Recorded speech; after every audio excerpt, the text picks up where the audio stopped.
যেমন কর্ম তেমন ফল। আমাদের ভাবি, ভাবি প্লাস বৌদি, ভাবি। এখন তিনি আবার ভাবিতেই খুব সম্ভবত রিটার্ন হয়ে আসছেন। তবে কার ঘরের বউ হবেন সেইটা আমরা জানি না। মিথিলা তাহসানকে হঠাৎ করে ডিভোর্স দিল।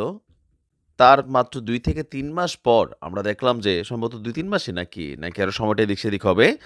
হঠাৎ করেই কলকাতার নির্মাতা সৃজিত মুখোপাধ্যায়ের সাথে তার বিয়ের খবর আমরা দেখলাম। তারপরে দেখলাম দুজনের মধ্যে প্রেম ভালোবাসা ভালোই চলছিল। সংসারও ভালোই হচ্ছিল। খুবই নায়িকা-ফায়িকা হবেন এরকম চিন্তাভাবনা ছিল। কিন্তু কলকাতার সৃজিত মুখার্জি দাদা বড় খেলোয়াড়, হ্যাঁ? এমনে তিনি সৃজিত হিসাবে অ্যাজ এ পারসন হিসেবে তিনি হয়তো অনেক ভালো মানুষ। বাট যখন তিনি একজন পরিচালক, সেই ক্ষেত্রে তিনি তার নায়িকা নির্বাচন বিষয়টা কিন্তু আলাদা প্ল্যাটফর্মে রাখেন। সৃজিতকে বিয়ে করার পিছনে অভিনেত্রী মিথিলার যে মিশন ছিল, সেই মিশন ধসে গেছে। একদিকে যখন তাহসান এবং রোজা মানে কি বলা হয় যে আপনার হানিমুনে গিয়ে নিজেদের ছবি দিচ্ছেন, যা দেখে বেলালেরও কিছুটা কষ্ট হচ্ছে। তবে এর মাঝখানে মিথিলার কলিজা ভেঙে দিয়েছে সৃজিত মুখার্জি। আপনার সৃজিত মুখার্জি একটা ছবি শেয়ার করেছে। আর এই ছবিটা হচ্ছে অভিনেত্রী রীতা ভারি।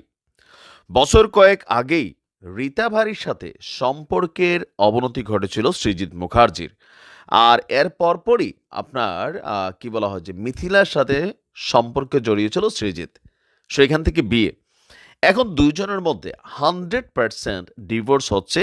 বাহিরে হয়তো বিষয়টা আমরা এতটা জানি না। কারণ সৃজিত মুখার্জি প্রাক্তন রীতা ভারিকে বুকে আগলে একটা ছবি প্রকাশ করেছেন। আর এতে নেট দুনিয়া জুড়ে তোলপাড় যে মিথিলার তাহলে পরিণতি কোন দিকে যাচ্ছে। গত ১৪ই জানুয়ারি নিজের ফেসবুকে একটি পোস্ট করেছেন সৃজিত। সেখানে দেখা গেছে রীতা ভারি তার বুকে মাথা রেখেছেন। এভাবেই নিজেদের সেলফিবন্দি করেছেন নির্মাতা। ক্যাপশনের সাহিত্যিক ভাষায় লিখেছেন, জমা খরচ হিসেব নিকেশ, কোথায় শুরু কোথায় বা শেষ, কেমন আছো, অনেক বছর পেরিয়ে এলাম, হঠাৎ তোমার দেখা পেলাম, কেমন আছো।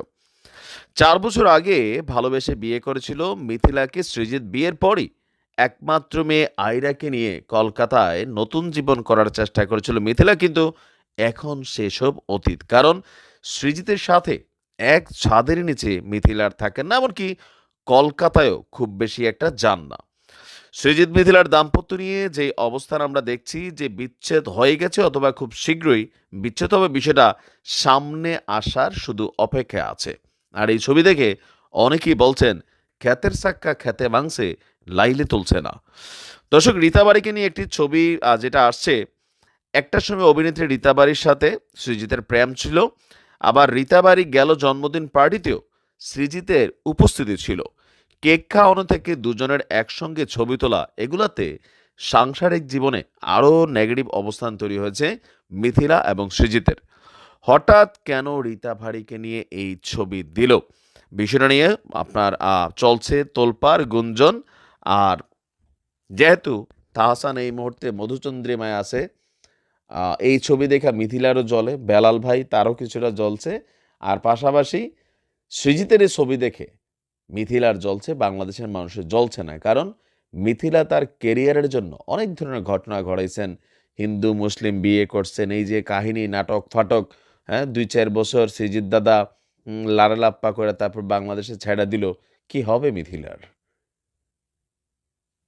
কিছু কিছু মহিলাদের সিদ্ধান্তে জীবনের চরম পরিণতি আসে।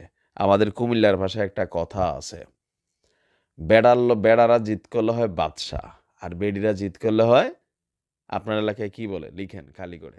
ভালো থাকুন।